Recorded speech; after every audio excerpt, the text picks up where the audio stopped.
All I have to do if I want to start up a conversation is just talk about crime and safety. People are fed up and they want to see tangible solutions to it. A few days ago I had a press release, and I indicated in the press release that the #1 single most important issue facing Winnipeg North today is crime and safety. People have a right to feel safe in their own homes. People have a right to feel safe in the communities in which they live.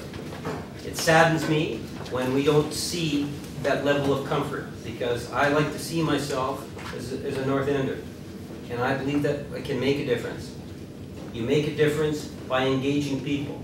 You make a difference by getting all different levels of government participating in those different programs, as opposed to the city's doing this, the province doing that, and the federal government, well, they're just shifting some money over. You got to get the governments at all levels working together. You have to be able to engage the individuals that live in the community. You have to be able to engage the individuals that have the businesses.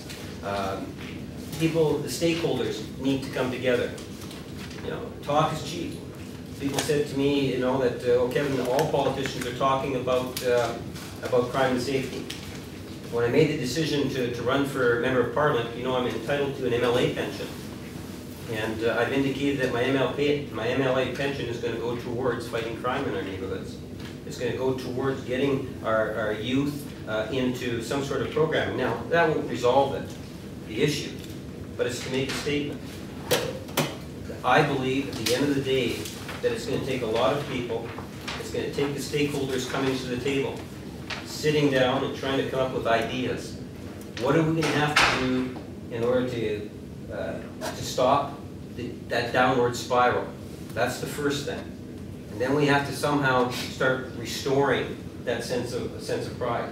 How long is it going to take for us as a community to feel comfortable in terms of being able to walk around after the sun has set? And in some areas of Winnipeg North, sadly, there's a need to have policing 7 days a week, 24 hours a day.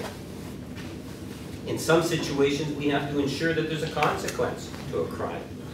How many young people today will commit a crime and absolutely nothing at all happens? They might even get a free car ride home type of thing. When a crime is committed, there has to and must be a consequence to it. It's one of the reasons why I'm a very strong advocate for youth justice committees. Again, I speak from experience because I've served on a youth justice committee. In fact, I was a chair of a youth justice committee. You know, there was a time in which the Youth Justice Committee, we would deal with 40 cases a month. Most of those cases were shoplifting. Minor, relatively minor crimes. But you know what? The person had to endure a consequence for doing that. Today, when I left a couple of years ago, that wasn't the case. You know, we would deal with 10 cases a year, or well, maybe 15 cases a year. But it was all joyriding. Well, you and I both know what joyriding is. It's car thefts. And you know, that's not the answer in terms of our youth justice committees. See, a youth justice committee is made up of honorary probation officers, and there are people that live in the community that make up those committees, right? It's not something, well, if I get elected, you know, 5 years from now, or I'll do this, or I'll do that. These are things that have proven, and they have been effective. I want a community police officers. I want to see more of them. I want to reestablish community policing in Winnipeg's North End. And whatever it takes, I'm prepared to do. If that means that I have to embarrass the police chief because he made a mistake when he closed them down, I'm prepared to do that. If it means I got to hold the provincial government accountable for not doing what it should be doing, I'm prepared to do that. What I will do, I can guarantee you, is ensure on the House of Commons and the floor of the House of Commons that members of Parliament and the government of the day in Ottawa will know and be aware of what the issues are in Winnipeg North. The issue another issue is that of healthcare, right? Healthcare is the single greatest expenditure that government has. You know, when I was first elected, or actually I can go back to 99. In 1999, we spent somewhere in the neighborhood of about $3 billion on healthcare. Today, we spend over $6 billion. Not only are they going to make a difference, but there's a sense of equity. So it's, well, if you want to get this done, you know, go to Alberta and you can get it done a lot quicker. Or this is done great in Ontario, but not in Manitoba. There needs to be national standards. We need to feel comfortable in knowing that the national government has a real vested interest in not only providing money, but ensuring that that money is being properly spent. It's about accountability.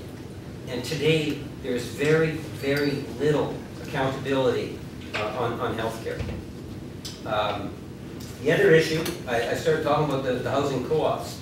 Housing and revitalization is really important to myself. I say prior to getting into politics, that's an area that I had a keen interest on because I lived in Weston, and Weston was an area that needed to get revitalized. And housing is critically important. So those major economic streets are important. The federal government does have a role to play in working in particular with the provincial government, because both contribute immensely to the number of nonprofit housing units that are out there. I couldn't say for sure if I was to guesstimate. I would say it would be just over 20,000 nonprofit housings in the province of Manitoba, which is a significant amount. And I would be surprised if it was anything less than 20,000, because a number of years ago it was 19,000. But there is a high demand for it. There is a need for resources going into nonprofit housing. And the whole idea of revitalization. One of the ways in which you can prevent a community from that downward spiral is to watch in terms of how landlords will move into a community. The moment you get landlords moving, the more landlords you get moving into a community, quite often that's to the negative, that's to the detriment of the community, because there's a difference if you own a home or you rent a home. So when we were in Weston, that was a big issue for us, and that's something which you have to watch out for. You know, you got to be aware of the number of homes in the Tyndall Park area that need to be replacing roofs pretty soon, because if they don't start replacing roofs pretty soon, or the shingles on the roofs, then all of a sudden you start getting other problems coming up, and then all of a sudden it becomes a landlord home, and then it's a landlord home, someone else comes into it, and again, it's 10, 15 years from now, you created other types of problems. So thank you for your patience in listening, and I'm more than happy to answer any questions that you might have. Thank you. My name is Tina, and I've been a member of Willow Park West Housing Co-op for 40 years. It's funny you should bring the issue of the roofs up, because that's something that's directly affected our co-op. As you so correctly said, our co-op is the first and continuing co-op in Canada, and I agree with you, I think in North America. But with that distinction comes the problem that we're facing now, and that's our infrastructure is failing. Up until and including to date, we have been totally independent of any type of government funding. And so we set in process the trying to find funding and you know, not funding, but how we're getting our finances in order, how we're going to pay for this. And we've got, you know, we did our due diligence, we got our quote, we got our funding or our loans ready. And then by the time we were ready to go, as we found out with our arena, our budget was up by $1 million. That put us in a big bind. Fortunately, we were able to continue with our funding. We not funding, I keep on saying funding, but with our financing. And we've had our roofs fixed. But it was at a great cost, because we've had to up our housing charges upwards of 15% in the last 3 years, which is something that we don't like to do, because as you said, we are not-for-profit.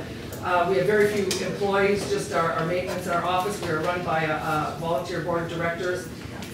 And I must say that probably 25 to 30% or 35% of our members are seniors who are on a fixed income. We are starting now to cause them a hardship by having to raise our housing charges because of our infrastructure. We already know that the outsides of our buildings, facades, are going to have to be done in the next few years. And we don't have any more lending or borrowing power. We're maxed. So my question to you in a roundabout way is, and I'll go back a bit. When we were looking for possible funding, I did have a meeting with the 3 levels of government, and we met in Willow Park West office. And in essence, what we were told is, presently, there are no monies allotted for co-op housing in the magnitude that we were looking for. We were not looking for subsidy. We're not looking for a $60,000 grant. What we needed from some level of government was a substantial amount of money that, if it's a new category, then so be it, but something that's put aside for aging co-ops who perhaps are going to need help with their infrastructure.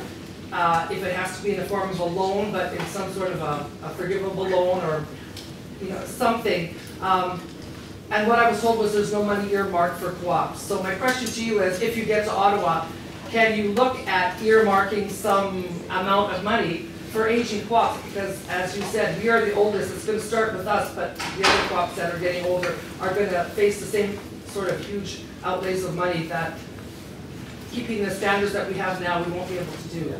No, it's an excellent question. The short answer is that because of housing co-ops are relatively new to governments and bureaucracies and so forth, you're right, there has not been any long-term development as to what sort of programs are necessary.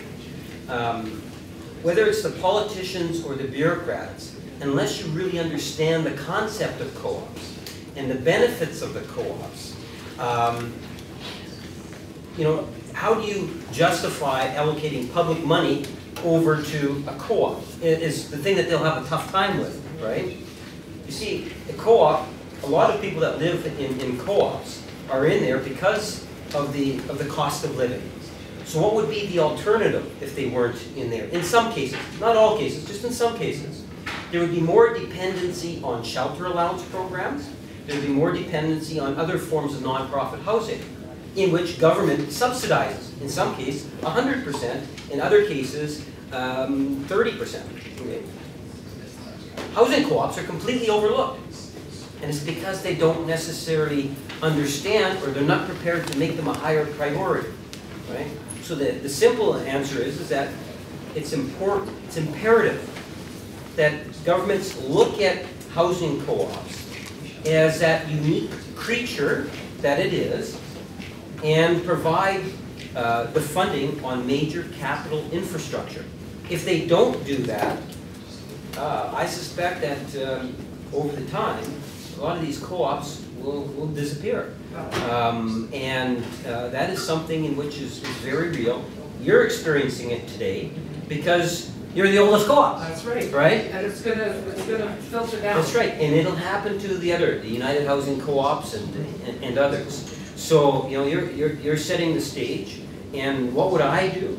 The best thing I think that I can do is to argue the point that I just finished saying, and then fight within hopefully a national government, and saying that look, we cannot overlook co-ops, and here is the reason why.